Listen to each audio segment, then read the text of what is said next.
आज फिर से चैप्टर नंबर 14 स्टैट्स के कुछ क्वेश्चन करते हैं हम, और उसके बाद आज एक ही क्वेश्चन कराऊंगी, फिर उसके बाद रब करूंगी, ठीक है।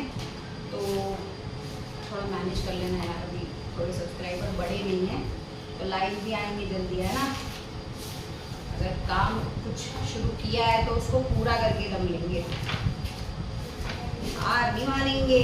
यार मेरा नेल भी टूट गया यार, बताना जरा, नजर लगी तुम लोगों की।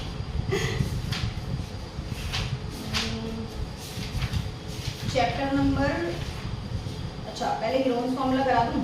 हीरोन्स फॉर्मूला के आज 3 ही क्वेश्चन कराऊंगी, ठीक है। पहला क्वेश्चन है the area of isosceles right triangle. Question में क्या दे रखा है? एरिया दे रखा है, area of isosceles right triangle, ठीक है। ये दे रखा है, ये कितना दे रखा है? ये दे रखा है इक्वल करके 8 सेंटीमीटर का स्क्वायर। अब इसके साथ एक फिगर बनाते हैं, चित्र बनाते हैं, चित्र राइट है, चलो कोई तो राइट है, ये हो गया डन, ठीक है। अब उसके बाद इसको नाम दे देते हैं, इसका नाम A for apple, B for ball, C for cat. तो छोड़ दें, A से पता नहीं। ये कितना 90 डिग्री है।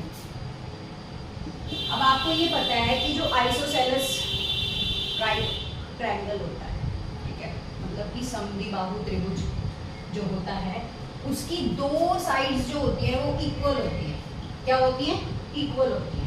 जैसे कि मान लो, इसे तो मुझे एरिया दे रखा है, अब ये दोनों इक्वल है, ठीक है। अब मैं इनको कुछ भी मान सकती हूँ, अब मैं इन दोनों साइड्स को भी A मान सकती हूँ, इसको भी A मान सकती हूँ, X मान सकती हूँ, Y मान सकती हूँ, Z मान सकती हूँ, F मान सकती हूँ, G मान सकती हूँ। जो मेरा दिल करेगा वो मैं मानूंगी, है ना भाई, मेरा दिल मेरी मर्जी। अब ये क्या है? A भी बराबर किसके हो गया? BC के। A भी बराबर किसके हो गया? BC के। अब सबसे पहले यहाँ पर क्या निकालना है? एरिया ऑफ ट्रायंगल निकालना है। क्या निकालना है? Area of triangle. अब छोटी क्लासेस में अगर याद हो तो हम एरिया ऑफ ट्रायंगल कैसे निकालते हैं? अब ट्रायंगल है, ऑब्वियस सी बात है, 1/2 half base into height. Triangle के पास 2 ही चीजें होती हैं, खड़ा होने के लिए बेस और अपनी ऊंचाई दिखाने के लिए उसकी हाइट। तो 1/2 बेस इनटू हाइट। अब वो कहता है ये तो 1/2 है ना। अब इसके अंदर ना तो मुझे बेस पता है, ना ही मुझे हाइट पता है, मुझे तो क्या पता है? मुझे तो एरिया पता है। एरिया कितना है? 8 है, और यहाँ पर बेस मेरा क्या है? BC, और हाइट मेरी क्या है? AB, ठीक है। अब ये 8 है, ये यहाँ डिवाइड हो रहा है 2, यहाँ पे क्या हो जाएगा? मल्टीप्लाई हो जाएगा। ये बराबर किसके हो जाएगा? BC और AB के। यहाँ पर कितना आ गया? 16 बराबर BC इंटू AB, ठीक है। इतना है। इसके लिए अगर रीजन आपने इसको थोड़ा सा यहाँ चेंज कर लेते हैं, रुक जाते हैं, थोड़ा और आसान बना लेते हैं। यहाँ पर थ्योरम थोड़ी सी चेंज करते हैं। यहाँ पे कहते हैं कि अगर 2 साइड्स इक्वल होती हैं तो हम उनको एक जैसा लिख सकते हैं। जैसे मान लो कि अगर किसी का नाम योगिता है, ठीक है, मेरा नाम बहुत अच्छा है, इसलिए मुझे अपना नाम ही लेना पसंद है। किसी का नाम योगिता है AB, दूसरे वाले का भी योगिता है AB। अब वो दोनों एक ही घर में रहने लगे तो ऑब्वियस सी बात है, दोनों के खर्चे इक्वल होने लगे, तो दोनों को बराबर बराबर खर्चा देना है। तो दोनों का बराबर बराबर है, तो AB को हम देयर इज की मतलब यहाँ पर क्या है कि AB को हम, AB बराबर BC है, तो यहाँ पर हम BC की जगह क्या मेंशन कर सकते हैं? AB मेंशन कर सकते हैं। क्या मेंशन कर सकते हैं? AB। अब AB मेंशन करा, ये वाला नीचे वाला भी हमारा क्या हो गया? AB हो गया, AB, ठीक है। अब उसके बाद नेक्स्ट क्या है? अब जब यहाँ पर ये 2 बंदे हो गए, 2 हो गए, तो 16 बराबर क्या हो गया? AB का स्क्वायर। अब जिसके ऊपर कोई चीज डबल हो जाती है जिसके पास, तो वो सामने वाले को क्या देता है? ले भाई तू भी ले ले, उसको रूट दे देगा। क्या दे देगा? रूट दे देगा कि भाई तू रूट में आ जा, मेरे पास तो हर चीज क्या डबल है। उसको देकर, मतलब उसका पैसा देकर खुद फ्री हो जाता है। वाह। अब 16 क्या है? 4 इंटू 4 बराबर क्या आ गया? AB। अब आपको पता है रूट से हमेशा कोई भी चीज जो आती है वो बाहर आती है। अब किसी भी डिजिट को अगर आप रूट से बाहर निकालते हैं तो वो क्या होगा? सिंगल बाहर आएगी। जैसे दुनिया में सब सिंगल, वैसे यहाँ भी सब सिंगल। अब इस क्वेश्चन में क्या करना है?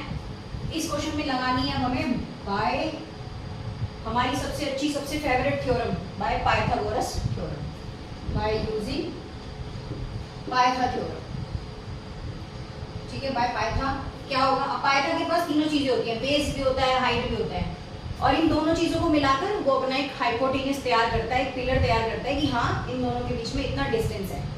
तो यहाँ पर क्या आएगा, हाइपोटेन्यूज सबसे बड़ा होता है, आपको पता है ना, AC का स्क्वायर, BC का स्क्वायर, BC का स्क्वायर, और यहाँ पर क्या आएगा, AB का स्क्वायर। अब हमारे पास जो AB निकला है या BC निकला है वो कितना निकला है, 4, और ये भी कितना निकला है, 4, दोनों का 4 4 का स्क्वायर होगा। ये कितना है, 16 + 16 कितना आ गया, 32, AC का स्क्वायर। अब फिर वही बात है, 32 किस में चला जाएगा, रूट में। अब 32 का एलसीएम निकालो, 2 से माइंड से करो, माइंड से कैसे करना है, 32 को 2 से डिवाइड करते हैं तो कितना आता है, 2 गया 1, 2 × 12 16, फिर गया 8, फिर गया 4, फिर गया 2, फिर गया 1। 32 के अगर टुकड़े करते हैं तो 2 कितनी बार आता है, 5 बार। कितनी बार आता है, 5 बार। तो AC 2 को कितनी बार लिखेंगे यहाँ पर, 5 बार, 5 बार लिखेंगे। तो AC अब इसमें से पेयर में वापस आता है, 2 का एक पेयर, एक डिजिट बाहर आएगी, फिर एक पेयर में से एक डिजिट बाहर आएगी, तो कितना बचेगा, 2/2, रूट में 2, आंसर आएगा 4√2 सेंटीमीटर का स्क्वायर। ये हमारा आंसर है। आपने बच्चों ने बोला था मैम एक ही क्वेश्चन कराओ, है ना, क्या बोला था मैम, एक ही क्वेश्चन कराओ, तो एक क्वेश्चन पूरा करा दिया है। अब भाई सुन लो सीधी सी बात, यहाँ पर अभी क्वेश्चन हो जाएगा रब, इसको हम हटा देंगे, नेक्स्ट क्वेश्चन करेंगे। यहाँ तक सबके लिए क्लियर है, आराम से, हाँ भूल गए, ये जो चैप्टर है ये चैप्टर 10 है, हीरोज फॉर्मूला। कौन सा ये, हीरोज फॉर्मूला, ठीक है। अब हीरोज फॉर्मूला है कौन सी क्लास के लिए है, 9th क्लास के लिए है। भाई 10th क्लास भी कुछ दम दिखाओ यार, बोलो कि हाँ मैम ये एक्स्ट्रा क्वेश्चन डालो, तो डालेंगे, क्यों डालेंगे। हाँ 9th क्लास के लिए हीरोज फॉर्मूला। पुरानी बुक में ये चैप्टर कौन सा था, पुरानी बुक में ये चैप्टर था 12, कौन सा चैप्टर था, 12, ठीक है। अब उसके बाद करें फिर नेक्स्ट क्वेश्चन, बिठा दें इसको, बिठा दें, चल बिठ जा, तू भी बिठ जा उसके नाम की तरह यहाँ से।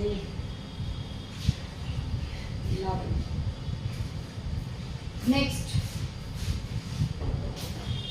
क्वेश्चन क्या है इसमें, नेक्स्ट क्वेश्चन जो है वो है आपका, if a side of equilateral triangle is 8 centimetre. अब यहाँ पर क्या दे रखी है, इक्विलेटरल ट्रायंगल की साइड दे रखी है, कितनी दे रखी है, 8 सेंटीमीटर। सबसे पहले साइड दे रखी है।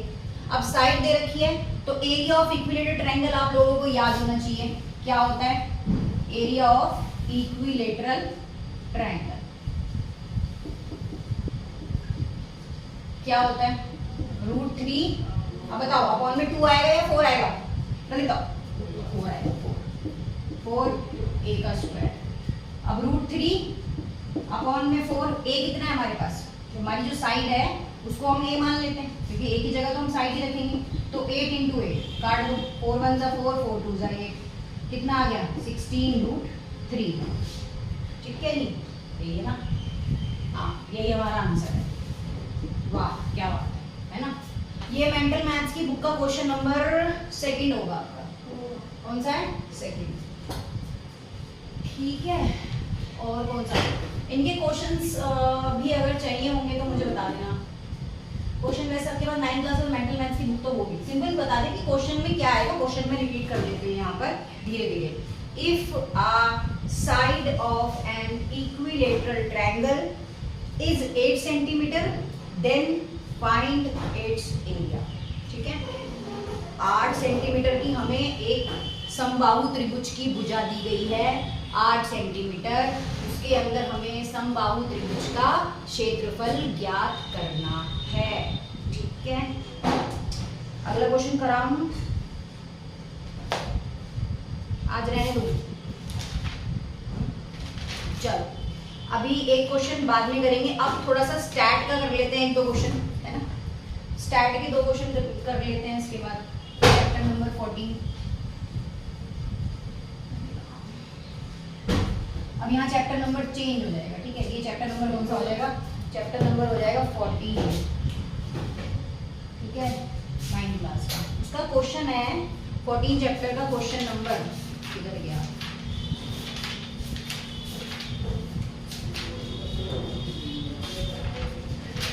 वैसे तो ये पूरे बुक के अंदर 40-40, 45-45 क्वेश्चन होते हैं, लेकिन सारे नहीं करने होते हैं ना, सब नहीं आते पेपर में।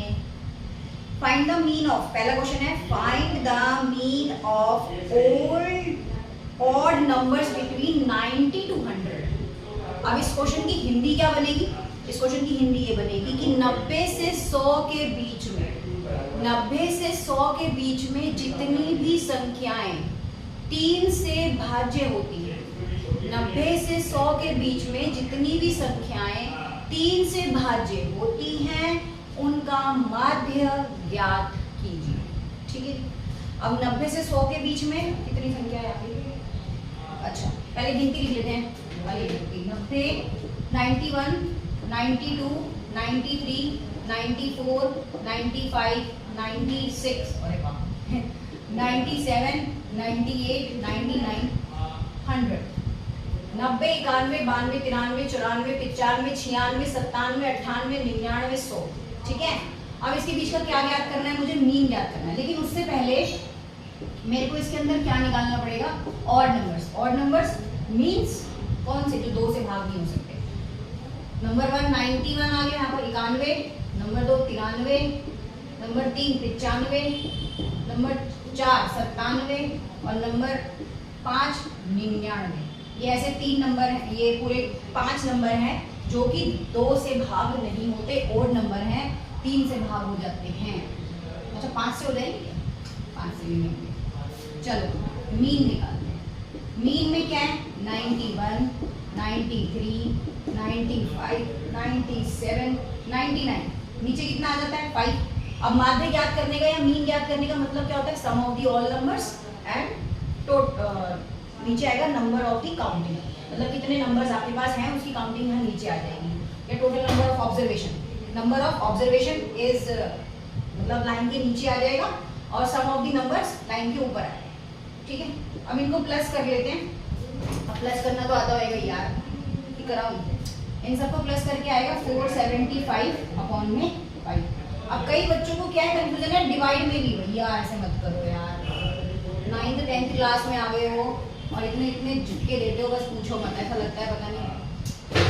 अब 47 है तो 5 9 से कितना आएगा 45, 2 पंजे 45, 2 बचा और 5 5 से कितना होगा 25। हिंदी में 5 × 5 बचा 25, ऐसे बोलते थे ना बचपन में हिंदी वाले। 95, तो ये क्या हो गया इसका 95 जो है वो आपका क्या आ गया यहाँ पर मीन आ गया। ठीक है, कुछ क्वेश्चन बहुत मजेदार भी हैं इसमें, बाकी कल करेंगे। आज के लिए 3 क्वेश्चन बिल्कुल सफिशिएंट हैं। बोर्ड भी बड़ा करके दिखेगा, एक एक क्वेश्चन कराया है, प्रॉपर समझ आएगा कि हाँ मैम ने कुछ कराया है। बाकी आप लोग भी करके भेजो, कर रहे हैं बच्चे, ऑफलाइन वाले बच्चे बहुत बढ़िया कर रहे हैं, बट आप लोग भी करके भेजो। ठीक है, इंतजार रहेगा मुझे। Thank you.